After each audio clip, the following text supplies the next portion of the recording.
Show Clean and Sober Radio features real people with real stories about addiction to drugs and alcohol. All right, so look, we have a great show lined up today, and we have the people from Gaudenzia House. Right, okay, so let's introduce our guest.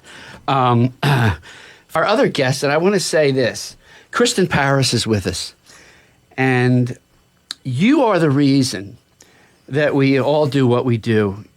You're in successful recovery. You're a role model. You're helping loads of people, and you'll be helping people today who are listening or watching. And your story is unique. I'm fascinated by your story, and it's Thank you. You're awesome. Thank you. Okay, let me ask you a question, and then we're going to go back to where you come from. Okay. How did you and why did you choose Gaudenzia to be your employer? Well, actually, that's a funny story. I was working in the party rental business, and I wasn't too fond of it. So I, went on Indeed, and I found a role for a receptionist. So I applied, and lo and behold, it was Gaudenzia, and I explained that I was a former client, and they were very accepting of me. Well, I started as a temp first, and they gave me a chance, and then I was offered the full-time position. So it just showed up. Like, I didn't even know it was Gaudenzia. It was just the temp agency that I applied for. Wow. And then it turned out to be Gaudenzia. Well, you never know, do you? No. Really. Incredible. Well, I got to interview Kristen whenever we were talking about bringing her on full time, and just her smile and her passion, and it was just a no-brainer to bring her on full time because one of the things that she does is she gets to answer the phone and talk to people whenever they first call, and she's a great voice to have as the kind of first touch. All right, Kristen, what's your background? Because you became a bad girl. I get it, okay? What went on? How did you grow up? Where did you grow up? Well, I grew up in the Harrogate section of Philadelphia. Okay. I went to Catholic school all through school. And I had, growing up, I had body image issues. I was a little heavier. So, I just wanted to fit in, sort of. And so pretty much it was peer pressure and trying to follow the crowd.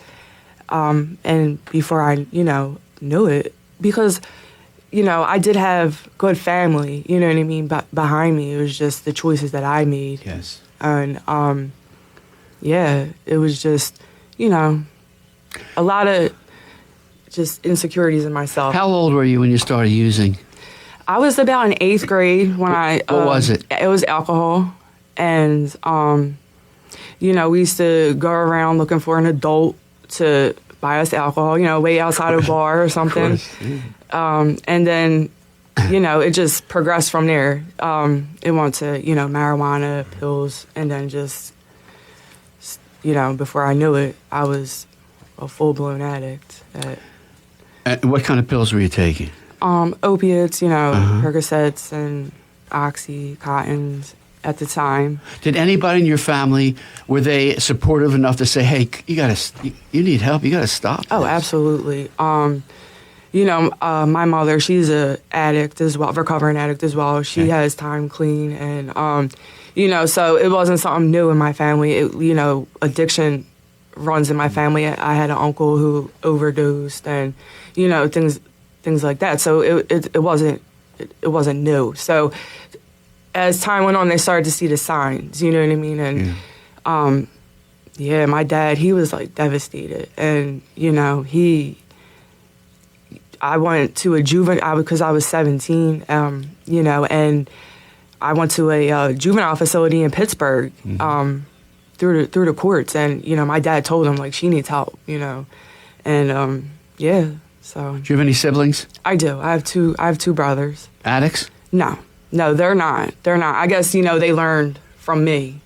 Because I'm a lot older. I'm 7 years older, and then I believe I'm 13 years older than the baby.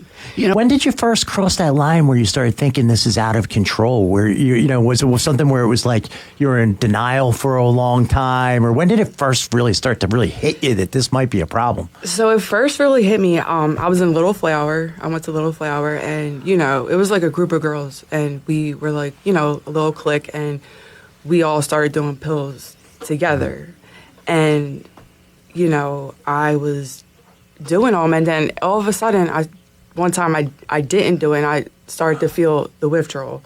And my friend was like, I bet you if you take an oxy you'll feel better. And I was like, how long did that take to get to that point? It took it to tell you the truth, it really wasn't long. I would say it was pretty quickly, like within 6 months. Wow. Yeah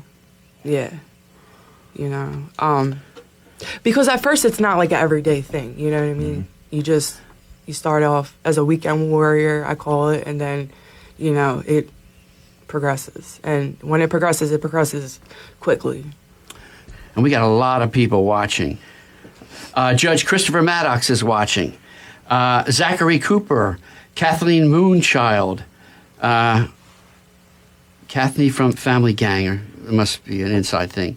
Elijah Colazzi Jr., Trillium Shatner, Dawn Pazara Paris, I screw up everybody's names. Mark corrects me. Dan Campbell, Dawn Paris is watching. And of course she says, you go, baby girl. Alan Trobman, Roseanne Danagote, Thomas Henry, Kevin Heiler, Allie Dunn, Thomas Henry, Bob Moeller, Judy Glassmeyer. You got a lot today. Jim Petrowski, Louis Montana. My buddy. Your buddy. Carlos Ricardo, Michael Burke, Rose Anna Danagote. I am so proud of my best friend. Right? Yeah. Let me see who else. We'll get back. We got so many on there. It's so great that you have a lot of support out there. A lot of people are watching us. Kristen, when you made a decision, but we're still going to get back to the prison, okay? But, okay. All right. I don't want to lose that, all right? No. You got to get credit for that, man, Okay. When you made a decision, why did you make the decision?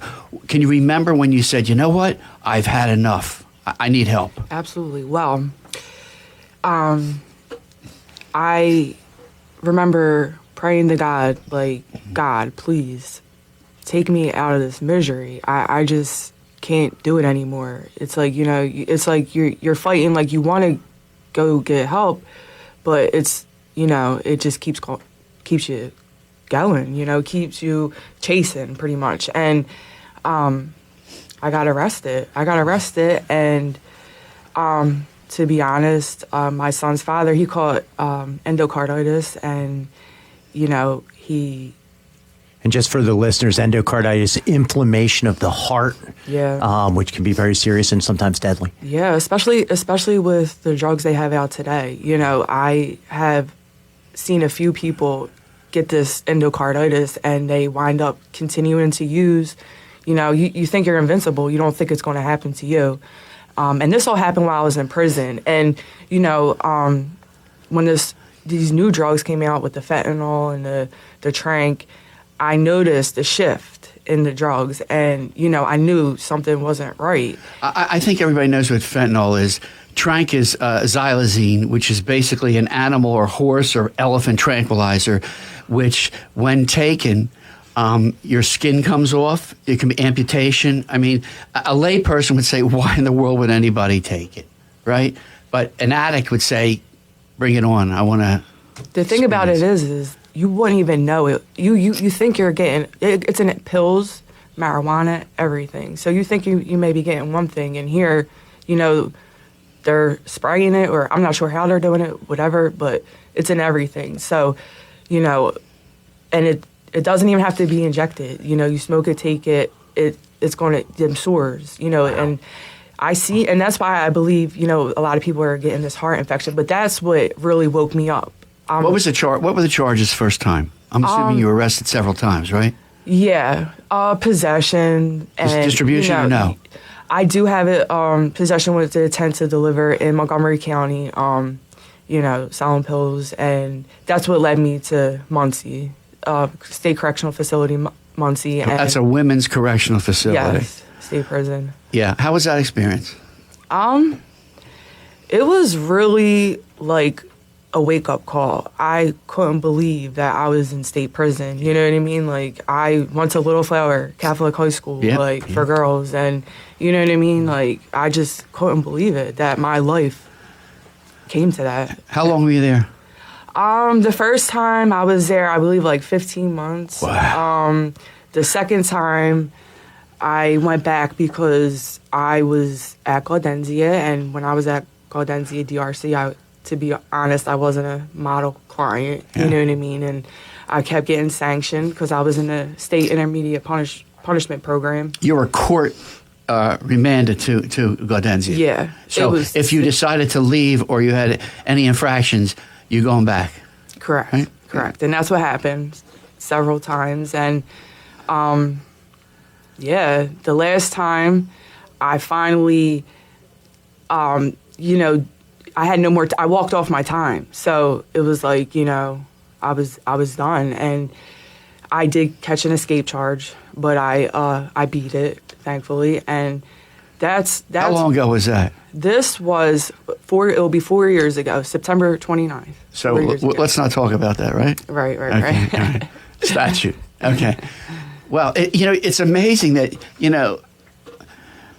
But look at where you are, and isn't today, the 22nd of September, a significant day in your life? The 29th. It is the 29th. What is it? Next Anniversary? Friday. Yes. How many? 4 years. Great. Yeah. We're listening to you, and it shows addiction has no boundaries. I don't care how much you got, where you came from. Exactly. I mean, you could sort of look at Mark and I and say, how did they become addicts in a way, But it's easy to tell with him. Yeah, it's easy to tell with me. But it's really amazing. It doesn't matter. No. Nothing matters. I've seen all levels of society in addiction, in prison. People with nursing license, got addicted and started stealing medication and wound up going to jail, writing bad checks. People you'd be like, well, what are you doing here? You wouldn't think, the stereotype that they look like, but I've seen it. And what was it like getting sick? People don't realize, like, they see getting sick on TV, but like getting sick, what was that like? The actual withdrawal and the fear of not having it. How bad was that? People calling. That last time, like that, as I said with the shift, like that was something different. It was, it's intense. And I, hear a lot of people when they call into Gaudenzia saying they're scared to go away because they're afraid of the withdrawal.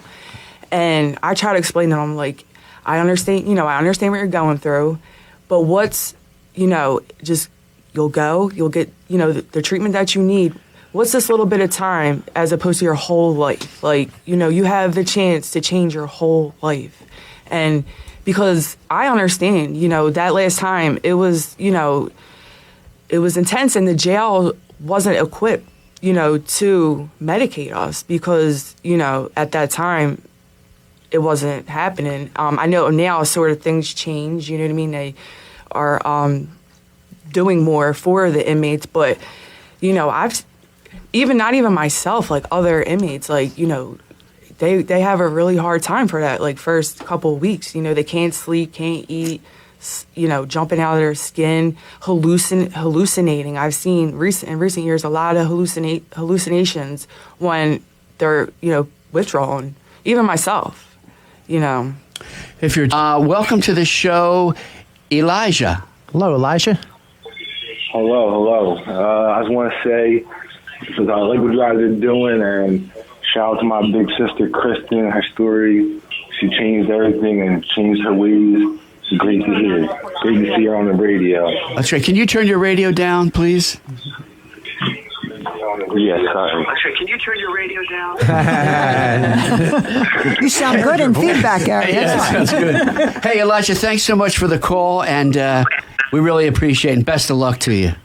Thank you. What you guys are doing. Brother. Love you, brother. Take care, buddy. Love you too, Kristen. Oh, that's sweet. That is so cool. She's got a lot of friends. I She can does. see them all over our Facebook page. It's just good to, Uncle John says, hello, Kristen Paris. You need to hear this Hey, stuff. Uncle John. You need to hear it. So many Roseanne supports. Danagoat, I'm crying with happiness. Love you, Kristen. I'm so happy you found Gaudenzia and now have such a beautiful career.